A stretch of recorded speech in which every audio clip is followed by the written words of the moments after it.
لا يحتاج طفلنا فقط إلى من يحمي طفولته، بل إلى من يفتح له مساحة ليكون صانعاً في حاضره.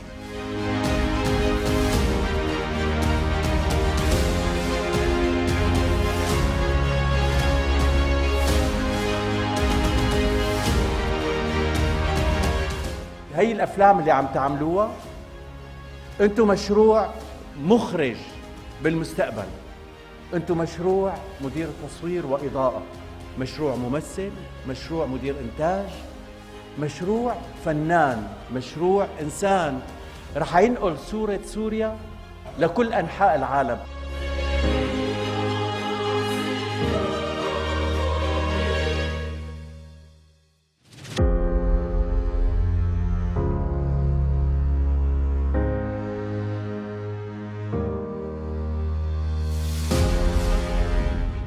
الفن اللي عم نشتغله مع طلابنا ليس لأجل الفن، فن لأجل الحياة، لأجل بناء شخصياتهم، مهارات تواصلهم، قدراتهم على التفكير الإبداعي والتفكير الناقد، كله بطريقة غير مباشرة من خلال حوارات ونقاشات، إن كان من أجل بناء سيناريو أو من أجل بناء صورة. الفن هو عنصر أساسي بتشكيل شخصيتهم.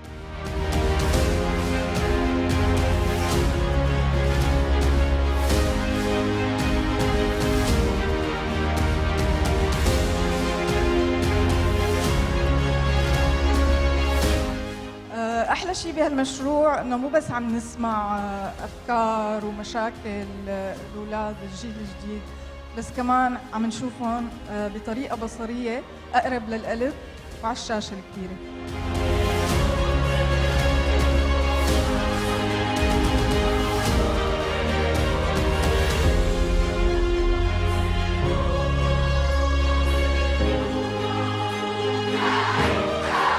شكسبير أكون أو لا أكون، نحن قلنا بهذا المشروع رح نكون ورح نكون ورح نكون.